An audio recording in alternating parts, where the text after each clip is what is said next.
أئمتنا وأجدادنا وجدتنا ولمشايخنا ومعلمنا ولأساتذتنا وجميع المسلمين والمؤمنين والمؤمنات الأحياء منهم والأموات بجميع الفاتحة. أعوذ بالله من الشيطان الرجيم. بسم الله الرحمن الرحيم.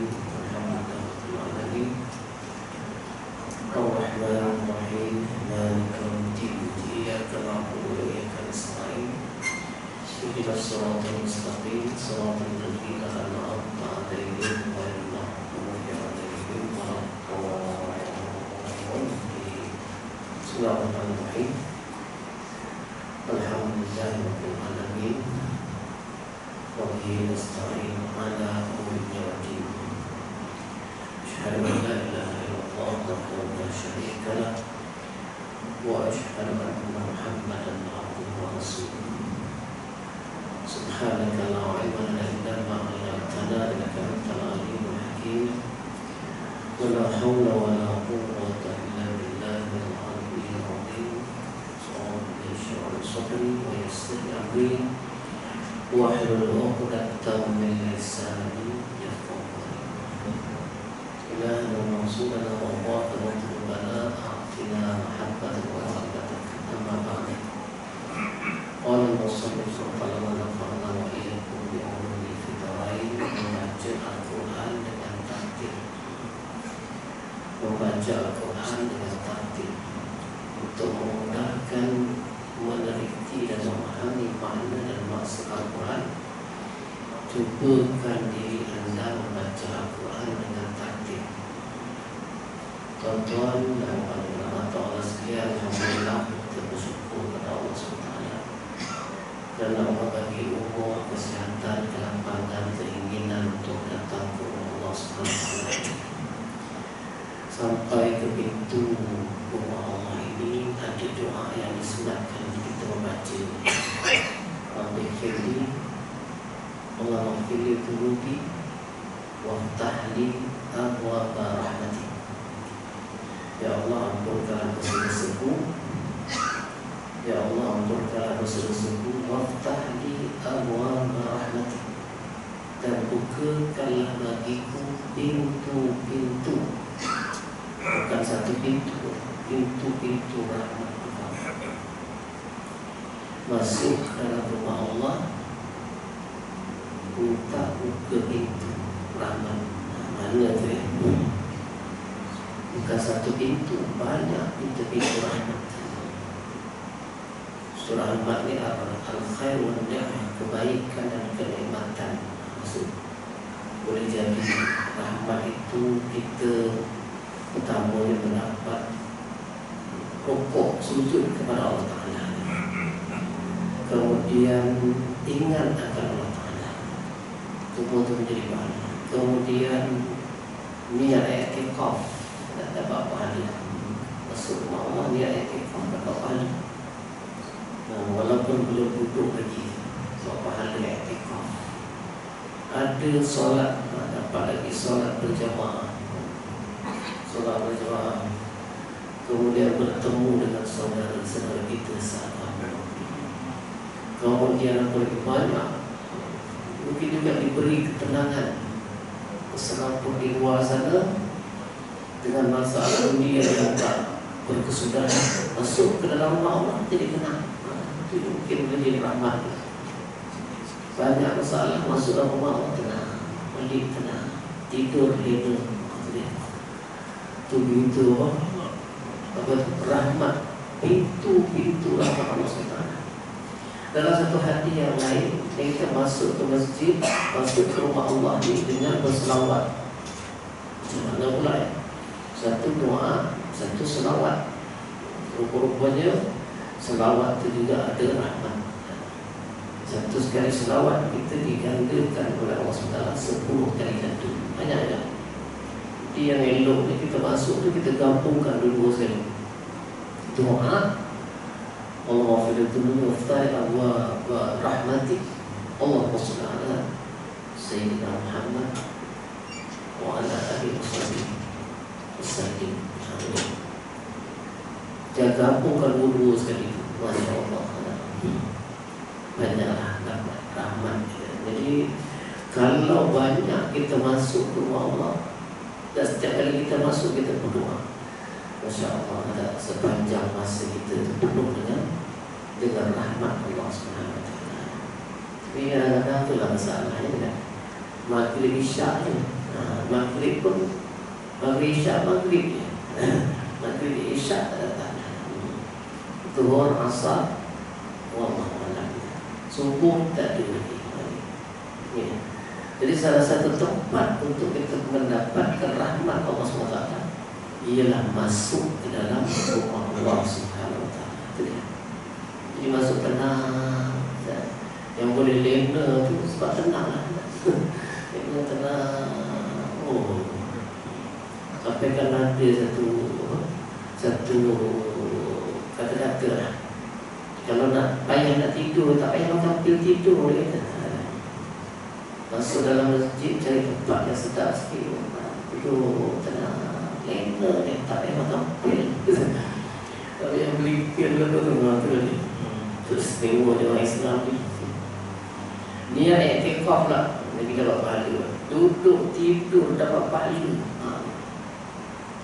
Duduk tidur dapat pahala. Kat masjid tak? Tapi kalau duduk tidur kat rumah, dia tak dapat pahala tak? Tapi mana duduk tidur dapat pahala? Itu di rumah Allah SWT. Jadi kalau macam itulah, kita ada masa, mana sepanjang masa kita duduk rumah Allah. Dan yang ialah yang dah pencet-pencet, dah makan apa nama tu, pencet tak habis nak makan, banyakkan masa di rumah Allah SWT. Itu sementara apa orang kata, sementara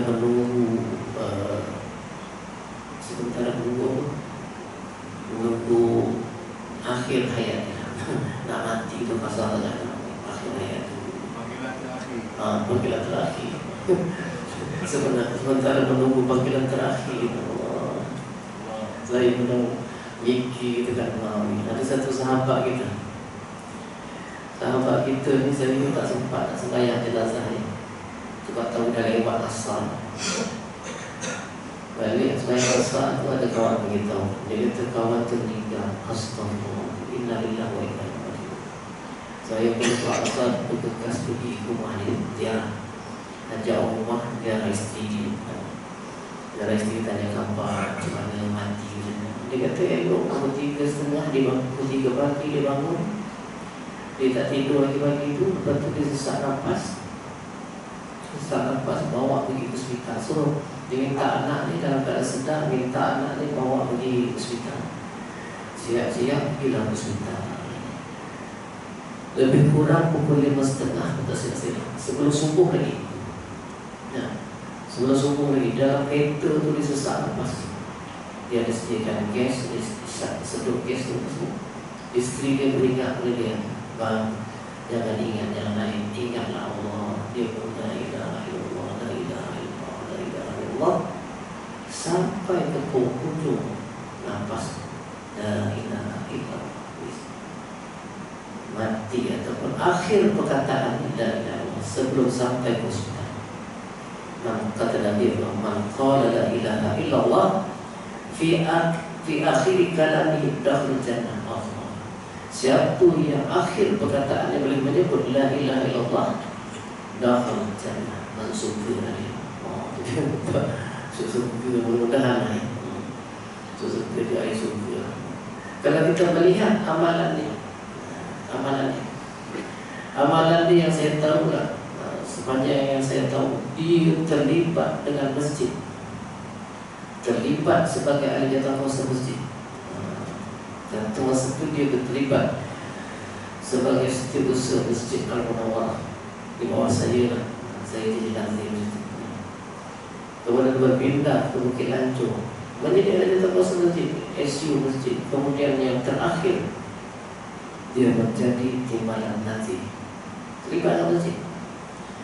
Dan ketika dia menjadi timbalan nanti itu, wasak-wasak yang masuk pada dia tak hirau. Isteri dia cerita, yang dia ambil tahu ialah berkenaan dengan jemputan ustaz yang yang ceramah di masjid itu. Jadi saya biasalah ada kuliah itu sekali seminggu, sebelas kali. Hari Isnin, petang Isnin atau hari Isnin itu saya akan dapat WhatsApp. Assalamualaikum, Ustaz kuliah maghrib. Ada gitu lah.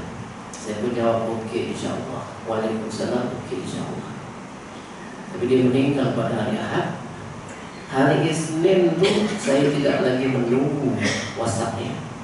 Saya tahu dia tidak akan WhatsApp saya lagi, sebab dah meninggal dia. Kalau sampai WhatsApp kepada saya, Ustaz ada kuliah maghrib, saya pun terkejut. Dah meninggal pada WhatsApp lagi. Dan saya pun tak berani nak datang betul ni. Kalau saya tahu dia dah meninggal dia. Apa saya nak sebut ni? Tak. Di akhir perkataan itu boleh menyebut la ilaha illallah dalam keadaan sedar. Ini bukan semua orang dapat dengan. Ada orang meninggal dunia dalam keadaan dia nazar. Tak. Dia apa tu? Koma ke koma? Koma. Koma tak sedar lagi. Ajarkan kalimah la ilaha illallah, tak terespon. Keluarga pernah risau macam mana ni. Dia kalau risau, dia tanya Ustaz dah tahu apa Ustaz? Nak buat macam mana ni Ustaz ni dah 2 hari ni tak sedar.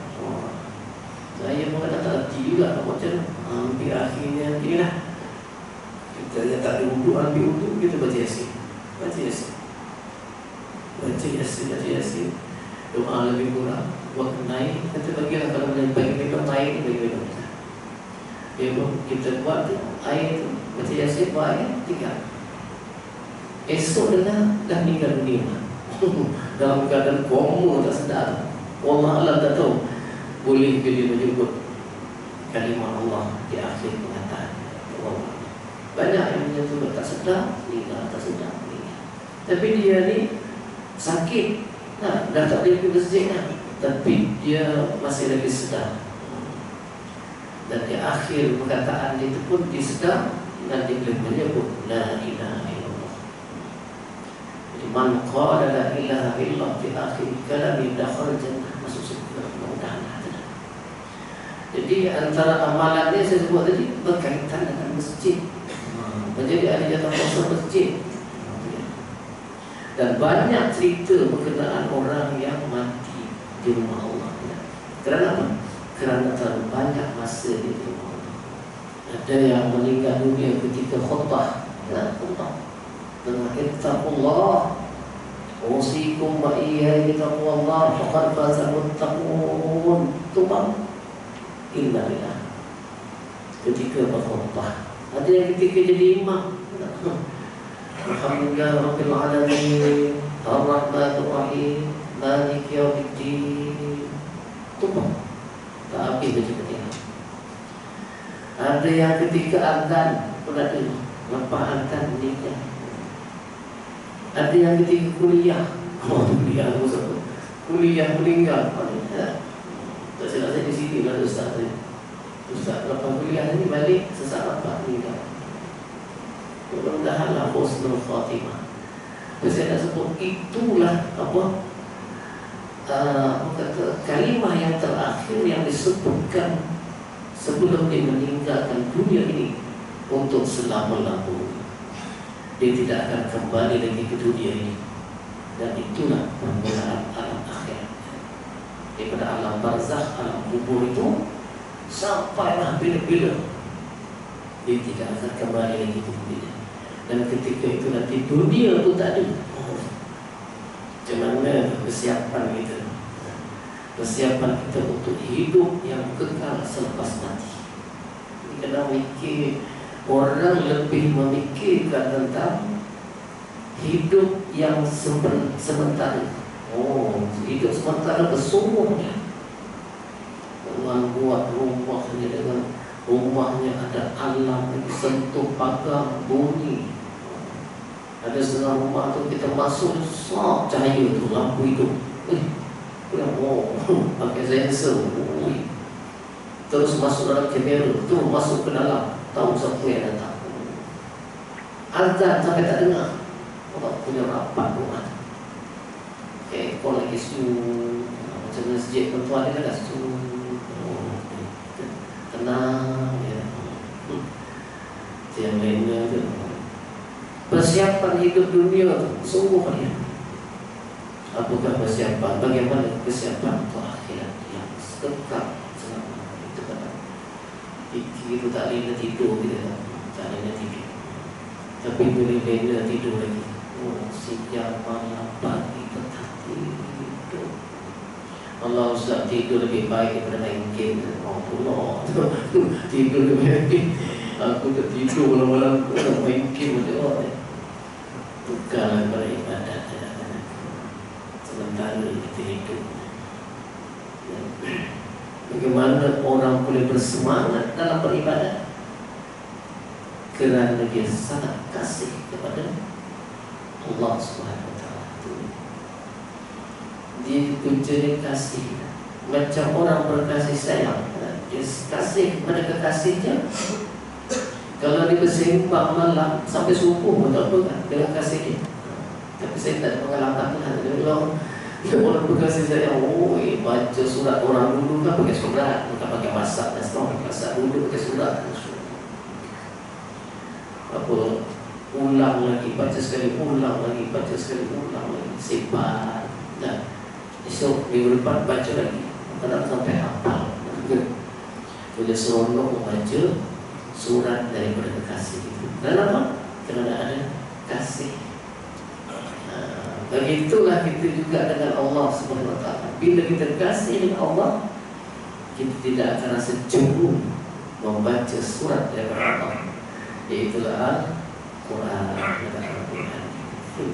Macam mana kita baca Quran? Bismillahirrahmanirrahim.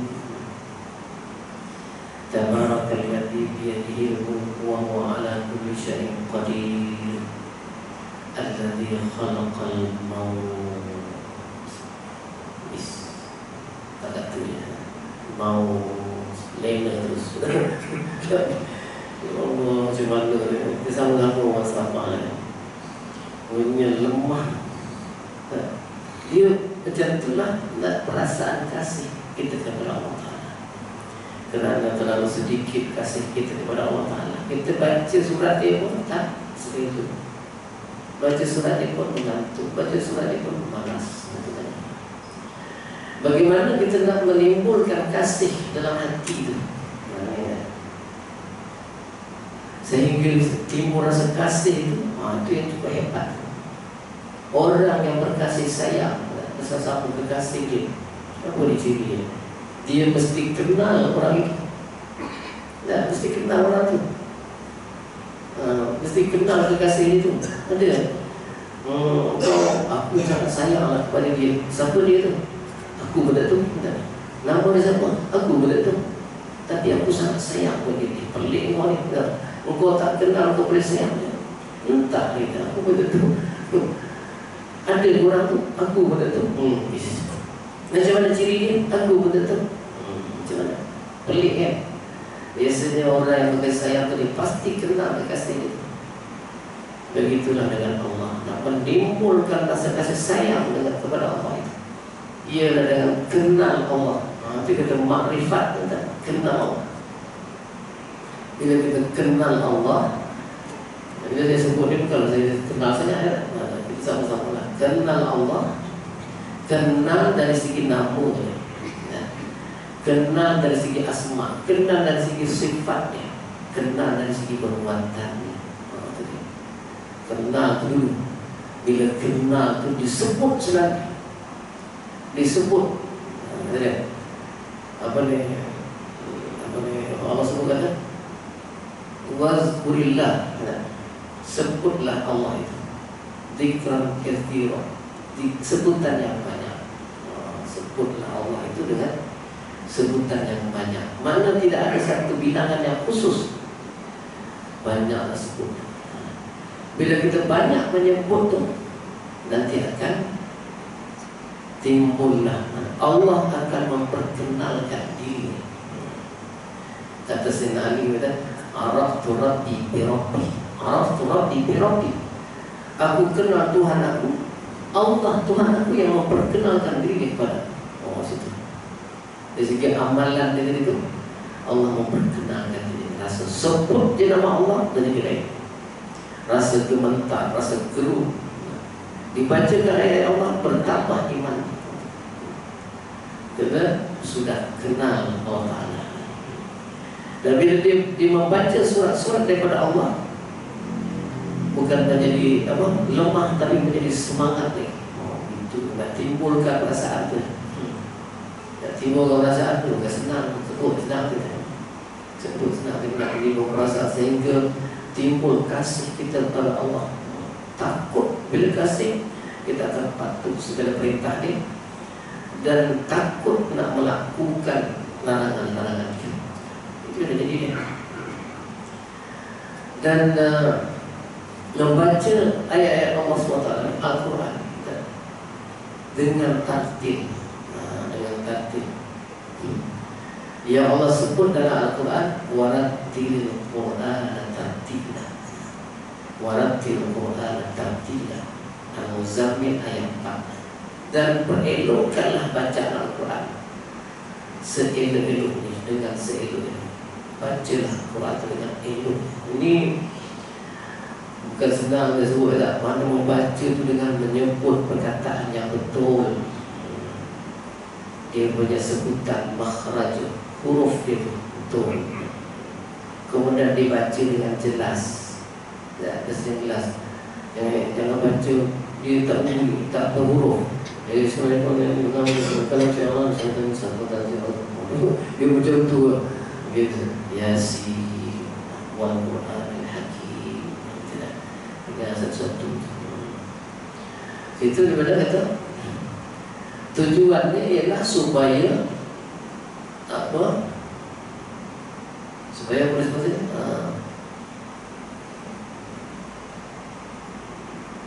membacanya dengan tidak terlalu cepat dan terburu-buru. Tertib.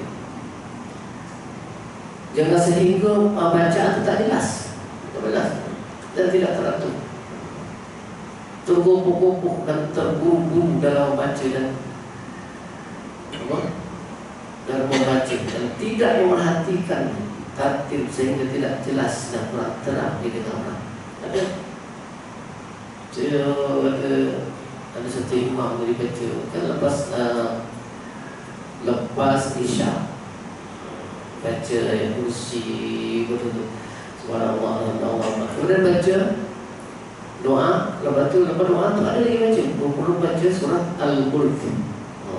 Baca surah Al-Mulk. Dia baca surah Al-Mulk tak putih.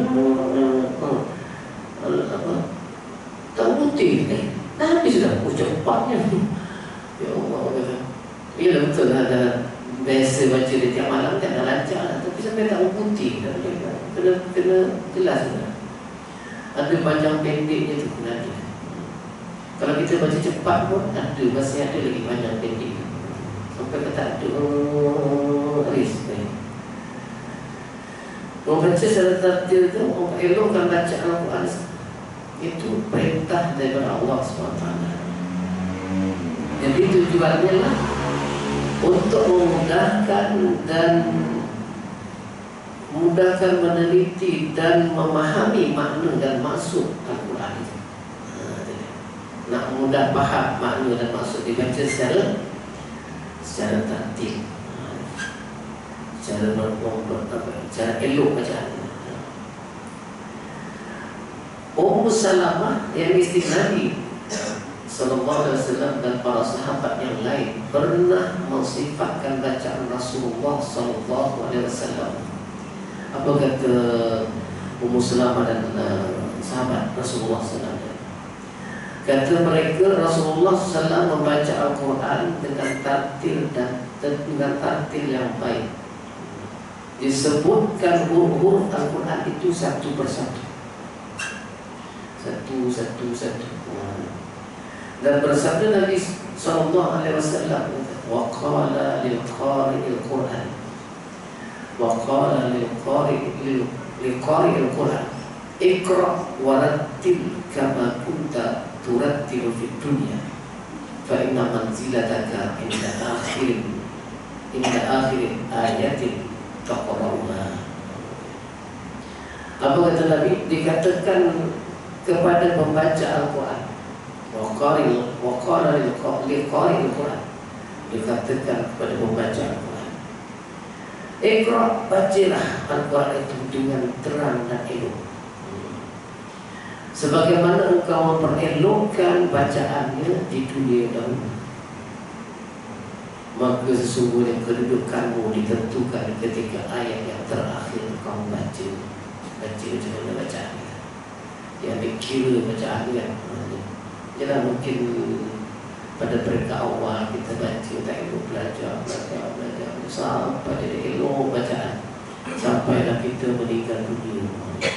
Jadi tuan-tuan yang dirahmati Allah sekalian, Quran ni kalau tak belajar masalah.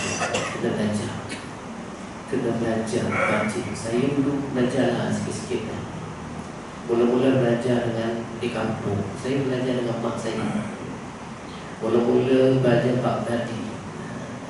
Ada di atas A, ada di bawah I, ada di depan U, A, I, U. Gitu kan. Di atas Ba, bawah B, depan U, A, I, U. Dan tintun, dan ikut. Gitu kan sampai Quran. Sekarang tahun itu dah sekarang baca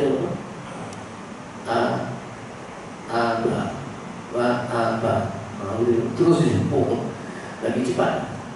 Tak apalah, yang penting bacaan tu elok, bacaan tu elok. Dan apa tu, ada setengah ulama dia kata tingkatan orang dalam surga, ini bukan hadis lah, tingkatan orang dalam surga itu adalah sama dengan bilangan ayat-ayat Al-Quran.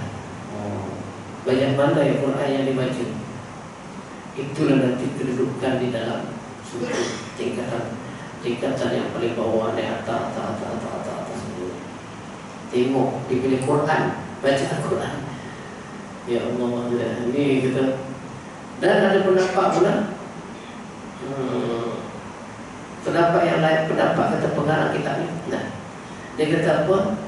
Kedudukan itu dikhususkan bagi pembaca Al-Quran yang memperelokkan bacaan dan mengamalkan pula dengan perintah-perintah yang dianjurkan oleh Al-Quran itu. Itu kedudukan dalam surga nanti. Macam mana eloknya bacaan dia, macam mana dia mengamalkan isi kandungan Al-Quran itu. Macam tu. Dan banyak dia, mana tingkatan dia makin tinggi lah dia dalam surga nanti. Itu hebat ni Quran. Quran jadi kalau macam tu lah tuan-tuan, kita berusaha sama-sama lah untuk kita memperbaiki bacaan Quran. Tak maaf tuan-tuan, ada setengah orang tu dia baca Quran tak boleh. Saya dulu saya datang sini ada kuliah muslimat, muslimat ada yang lain dia baca Quran, yang dia ni datang tak boleh baca Quran. Bila tak boleh baca Quran, kita suruhlah baca Iqra tu kan. Baca Iqra. Hari pertama dia datang, hari kedua dia datang, hari ketiga dia datang, keempat, kelima, keenam tak datang lah. Sebab orang lain baca Quran, dia baca Iqra tu, dia mungkin rasa malu apa semua. Saya berpesan lah kepada muslimat lain tu, pesan kepada dia, kalau rasa susah belajar dengan saya tu, carilah guru lain belajar, jangan tak belajar. Itu pesannya. Tak kesian dah. Dah apa kata, umur pun dah banyak, Quran tak boleh baca. Macam mana? Ada pula satu orang tu, dia baca tak boleh juga, dia baca Iqra. Baca Iqra, habis Iqra 6, nak masuk Quran, meninggal dunia. Tak apa tu. Nak masuk Quran, nak baca Quran, meninggal dunia. Saya tahu je nak jiran, lepas tu suami dia bagi tahu. Dia kata isteri dia meninggal, tapi alhamdulillah Ustaz dia belajar baca Quran, baca Iqra, dah habis Iqra 6, nak baca Quran, tak sempat baca Quran, meninggal dunia. Apalah mana meninggal dalam keadaan belajar Quran. Mudah-mudahan Allah bagi surga ni. Tapi Quran tu oleh ulama menentukan apa ni kedudukan kita di dalam surga. Banyak Quran, banyak amal Quran yang tinggi. Kalau itulah tuan hidup kita ni tak berpisah kita dengan Quran. Dan berusaha untuk mengamalkan Quran. Cuma mana nak mengamalkan tak? Ada amalan yang kita boleh amalkan sendiri. Ada contohnya macam solat kan. Okey, solat sendiri kan. Wa atu zakat, bagi orang yang ada apa, cukup dia punya apa ni nasab dia, nak keluar zakat. Wa atimul hajj wal umrah lillah, sempurnakan haji dan umrah bagi orang yang ada kemampuan. Itu sendiri. Tapi ada ayat-ayat yang dapat dilaksanakan secara berkumpulan, berjamaah. Betul? Macam ayat-ayat yang berkaitan dengan hukum. Nah, fahkum bima anzalallah, berhukumlah kamu dengan hukum Allah. Macam mana nak laksanakan? Tak boleh seorang-seorang. Mesti ada pemerintah, kerajaan. Nah, kerajaan yang kita laksana ni, kerajaan tu ada disokong oleh rakyat, orang ramai. Jadi usaha untuk memilih pemerintah yang akan melaksanakan Quran itu termasuk dalam usaha untuk kita melaksanakan apa yang Allah perintah Quran itu. Itu semua jawapan-jawapan nanti jawab di hadapan Allah nanti. Kenapa kau tak laksanakan hukuman aku? Itu jawab, kami dah berusaha ya Allah, tak percaya. Ada jawapannya. Ada jawapan. Ini usaha pun tak ada. Bahkan menentang pula jawab nanti. Jadi risau kita dalam kumpulkan antara soalan yang ditanya apa? Wa ma imamuka. Dia tak cakap bahasa Inggeris, tak cakap bahasa Melayu, dia cakap bahasa Arab. Wa ma imamuka. Tak tahu macam mana soalan ini kita tahu mereka. Wa ma imamuka. Mungkin orang yang ditanya tu jenis apa? Teruk tu mungkin suara dia makin kuat dan sebagainya. Kalau orang yang elok semua dia tanya itu, Mama imamuka. Jawapannya Al-Quran iman. Quran itu ikutan aku. Macam mana nak menjawab Al-Quran itu ikutan aku? Kalau masa hidupnya dia tak boleh baca. Tak boleh baca Quran, macam mana jawab? Dan kalau dia baca pun dia tak mengamalkan Al-Quran. Macam mana jawab? Tak boleh gitu. Itu yang berat ya. Itu satu soalan. Soalan lain. Rabbuka, siapa Tuhan kau? Boleh jawab Allah Rabbi. Masa hidupnya tak pernah beribadat kepada Allah, tidak pernah sujud kepada Allah. Macam mana nak jawab? Selesainya itu dengan rahmat Allah yang Allah nak ampunkan ni. Tapi bayangan tu, wala kesukaran tu ada, bila tak boleh jawab, tak hidup dia tidak sujud kepada Allah, tak boleh jawab. Itulah. Wa man nabika, apa nabi kau? Boleh jawab Muhammad Nabi. Boleh Tuhan. Dalam hidupnya menentang ajaran Nabi.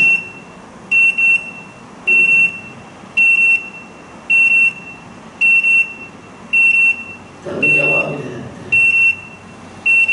Jadi saya nak simpulkan di sini, mana tingkatan dalam surga itu berkait rapat dengan pembacaan Al-Quran. Pembacaan Al-Quran dan pengamalan terhadap apa yang diperintahkan oleh Allah Ta'ala dalam Al-Quran. Tuan-tuan kepada rahmat Allah sekalian, alhamdulillah kita bersyukur umur pada kita cubalah sedaya upaya kita macam ambil masa 24 jam, ambil sikit masa untuk kita baca Al-Quran. Saya di Masjid Munawarah tu, dia ada pagi lepas subuh baca satu buku ayat Quran. Kalau tak silap saya dah 3-4 kali khatam. 30 juzuk 3-4 kali khatam. Sehari semoga baca, terjemahkan dengar, macam tu. Dengar je tak ada maklumat apa dia terkandung Al-Quran. Jadi kalau malas-malas pun sekurang-kurangnya semuka kita dah baca. Semuka tu jangan main tuan-tuan ya. Semuka tu satu huruf 10 palanya. Alif lam mim 3 huruf 30. Kalau semuka banyak mana tu? Banyak mana kalau dari segi pahala baca? Tak banyak. Itu pun kadang-kadang nak maintain terus setiap hari pun susah. Tapi oleh kerana dibimbing oleh imam, tak, kita perlu semangat. Tunggu kejap baca semoga untuk esok bawa lagi semoga untuk alhamdulillah 3-4 kali khatam lah. Saya ingat saya khatam habis 30 juzuk membaca. Mudah-mudahan ada kesan dia. Tapi sekurang-kurangnya bacaan itu pun sudah ada ganjaran pahalanya. Setiap huruf itu ada pahala. Bukan setiap perkataan, setiap huruf. Alhamdulillahirabbil alamin. Yang mana itu? Bismillahirrahmanirrahim. Ada 19 huruf. 19 huruf kali dengan 10, 190. Baru baca bismillah. Bismillahirrahmanirrahim.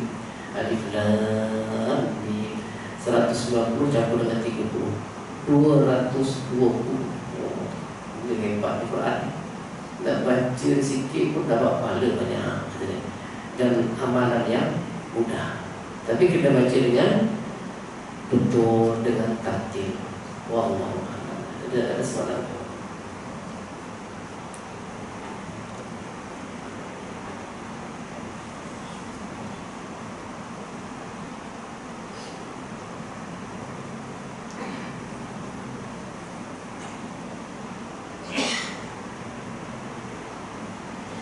Wallahu a'lam. Wassallallahu alaihi wasallam.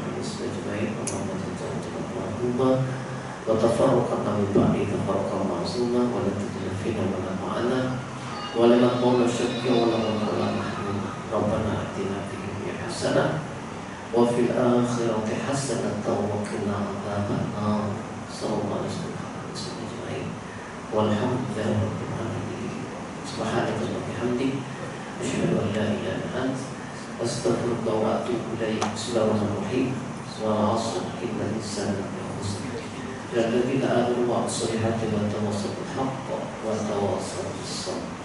السلام عليكم ورحمة الله وبركاته.